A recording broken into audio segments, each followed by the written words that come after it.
Halo semua, jumpa lagi dengan kami dalam acara podcast Sekolah Sahabat.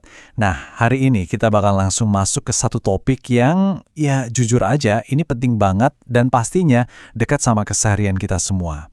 Berdasarkan pelajaran Sekolah Sahabat kita mau bongkar habis-habisan soal apa sih sebenarnya fondasi dari iman yang sejati itu. Maksudnya, iman tuh bukan cuma sekedar tebak-tebakan berhadiah atau sekedar mikir positif gitu ya.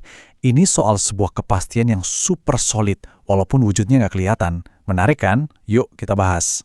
Coba kita perhatiin ayat dari Ibrani 11 ayat 1 ini. Dikatakan kalau iman adalah dasar dari segala sesuatu yang kita harapkan dan bukti dari segala sesuatu yang tidak kita lihat. Pelajaran Sekolah Sahabat kita benar-benar nekenin kalau satu ayat pendek ini nih yang jadi fondasi utama buat semua hal luar biasa yang bakal kita obrolin hari ini. Dan uniknya lagi, ini tuh satu-satunya ayat di seluruh Alkitab yang secara gamblang nyoba mendefinisikan apa itu iman loh. Oke, kita masuk ke bagian 1. Memahami makna iman sejati. Terus apa sih makna aslinya dari iman sejati ini? Kalau kita mau benar-benar paham, kita harus gali sedikit ke akar kata Yunaninya. Nah, kata yang dipakai buat dasar di situ adalah hypostasis. Apa tuh artinya? Singkatnya, ini tuh sebuah struktur atau fondasi tak terlihat yang menopang realitas yang bisa kita lihat. Coba dia bayangin fondasi beton yang dalam dan kuat banget di bawah gedung pecakar langit. Kita kan nggak bisa lihat fondasi itu dari luar kan? Tapi ya karena fondasi itulah bangunannya bisa berdiri kokoh. Jadi iman atau hypostasis ini itu nggak bertugas nyiptain apa yang kamu harapin, bukan. Tapi iman itu ngehubungin kamu ke sebuah realitas yang sebenarnya udah ada, cuma emang belum kelihatan aja. Lanjut ke bagian 2, bukti di atas tanda. Nah, kalau kita udah paham hal tadi, ini bakal ngubah banget cara pandang kita. Seringkali kita terjebak sama sifat manusiawi kita, yaitu kebiasaan nuntut tanda atau keajaiban yang instan buat ngebuktiin kalau Tuhan itu ada di hidup kita. Rasa penasaran kita tuh kayak selalu teriak minta tanda baru, ayo dong kasih tanda lagi. Beda sama iman. Iman itu justru bertindak berdasarkan tanda yang udah dikasih. Ingat nggak sih sama orang-orang Farisi di zaman Yesus? Mereka tuh terus-terusan minta keajaiban, padahal mereka udah sering banget lihat mujizat secara langsung.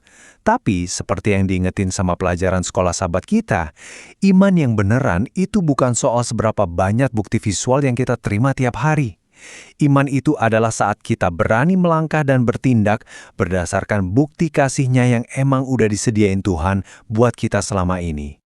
Sekarang di bagian 3, kita bakal lihat iman dari tempat tak terduga. Kita punya 3 contoh iman yang asli bikin merinding dari Alkitab. Dan kamu tahu nggak, ketiganya ini justru datang dari orang-orang yang sama sekali nggak diperhitungkan sama masyarakat waktu itu. Pertama, ada wanita Kanaan. Dia ini bukan orang Israel, sering dijauhin, tapi wow, kegigihannya luar biasa. Kedua, seorang perwira Romawi. Bayangin, seorang prajurit dari bangsa penjajah, tapi dia ngerti banget soal otoritas Yesus cuma lewat perkataannya aja. Dan yang ketiga, seorang ayah yang udah benar-benar putus asa, tapi dia berani jujur sama keraguannya. Dari 3 orang ini, kita belajar banget kalau iman itu nggak diukur dari seberapa besar ukurannya atau dari mana asalmu. Iman itu diukur dari arahnya. Dan mereka semua dengan tepat ngarahin iman mereka langsung ke Yesus. Coba deh kita renungin kata-kata dari ayah yang lagi putus asa tadi. Dia bilang, Tuhan, aku percaya. Tolonglah ketidakpercayaanku. Wah, ini doa yang benar-benar tulus dan jujur banget kan? Dan jujur aja, ini tuh nenangin hati kita banget. Kenapa?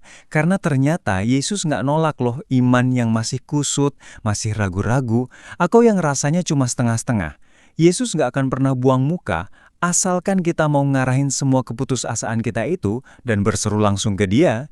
Masuk ke bagian 4. Iman bukanlah perasaan. Nah, cerita soal ayah tadi ngebawa kita ke poin yang menurutku super penting. Siap-siap ya, karena ini mungkin bakal jadi kebenaran yang paling membebaskan dari pelajaran Sekolah Sahabat kita. Apalagi buat kamu yang sering banget ngerasa naik turun dalam hal spiritual tiap hari. Gini, perasaan kita itu ibarat cuaca yang gampang banget berubah.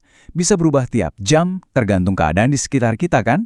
Kadang cerah banget, kadang tiba-tiba badai. Tapi iman itu ibarat iklim jangka panjang. Jadi, kalau misal suatu pagi kamu bangun, terus kerasa hampa, doa kerasa kosong melompong, dan kamu ngerasa kehilangan perasaan spiritual yang hangat itu, tenang aja, itu sama sekali bukan berarti kamu kehilangan iman. Sekali lagi, iman itu iklim kuat yang jadi fondasi hidupmu, bukan cuma cuaca emosi harian yang gampang banget berubah-ubah. Pernah lihat biji sesawi nggak? Itu kecil banget kan? Nah, poin pentingnya di sini adalah, walaupun di pagi yang dingin, yang rasanya datar tanpa emosi spiritual apapun, kamu cuma punya iman sebesar satu biji sesawi yang nyaris nggak kelihatan itu, dengerin baik-baik. Kalau kamu ngarahin iman yang sekecil itu ke Tuhan yang Maha Besar, itu udah lebih dari cukup buat mindahin gunung sekalipun. Lanjut ke bagian 5, fondasi para pahlawan iman. Gimana? Sangat menguatkan bukan? Nah, dengan pegang prinsip tadi, yuk kita jalan-jalan sebentar ke lorong waktu. Di masa lalu, ada peristiwa penciptaan yang nggak pernah kita lihat langsung pakai mata kepala sendiri, terus di masa depan ada kedatangan kedua yang juga belum kita saksikan. Kehidupan kita saat ini itu kayak diapit sama dua peristiwa raksasa ini, teman-teman. Dan disinilah iman itu jadi fondasi tak terlihat. Iman jadi jembatan yang ngehubungin masa lalu yang nggak kelihatan sama masa depan yang nggak kelihatan. Dan dialah yang nopang setiap langkah kita di masa kini. Coba pikirin tokoh-tokoh hebat yang ada di Ibrani 11. Ada Habel dengan hatinya yang tulus banget, ada Nuh yang rela ngebangun kapal raksasa di tengah ketakutan dan cemoohan. Terus Abraham yang berani melangkah ninggalin segalanya tanpa megang peta satupun. Dan jangan lupa Sarah yang tetap percaya sama sang pemberi janji padahal secara fisik udah nggak mungkin. Tahu nggak apa yang paling menarik? Mereka semua meninggal sebelum menerima semua janji itu secara fisik di dunia ini. Tapi mereka disebut pahlawan. Kenapa? Karena mereka milih hidup seutuhnya di atas fondasi yang nggak kelihatan tadi. Mereka sukses besar karena mereka mempercayai pribadi yang bikin janji itu jauh ngelebihin apa yang cuma bisa ditangkap sama mata mereka. Sampai kita di bagian terakhir, bagian 6, berpegang pada iman Yesus. Oke, ini dia klimaksnya. Sekarang kita bakal geser semua tekanan dan beban berat dari pundak kita. Kita nggak perlu lagi stres mikirin gimana caranya kita yang harus terus-terusan ngasilin iman dengan kekuatan sendiri. Kita bakal bersandar sepenuhnya ke Yesus. Di Wahyu 14 ayat 12, ada sesuatu yang spesifik banget dibilang soal iman dari Yesus atau the faith of Jesus. Pelajaran sekolah sahabat kita ngajarin hal yang dalam banget di sini. Ternyata, bukan cuma sekedar iman kita ke Yesus, tapi iman milik Yesus itu sendirilah yang menopang kita. Bayangin, kepercayaan mutlak yang Yesus tunjukin pas dia lagi menderita luar biasa di Taman Getsemani, nah, iman itulah yang disalurin buat nopang kita, tepat di saat iman dan kekuatan kita sendiri udah benar-benar habis nggak bersisa. Kayak yang dibilang di Ibrani 12 ayat 2, kita tuh diajak buat terus ngarahin pandangan kita ke Yesus, Sang Pencipta dan Penyempurna iman kita.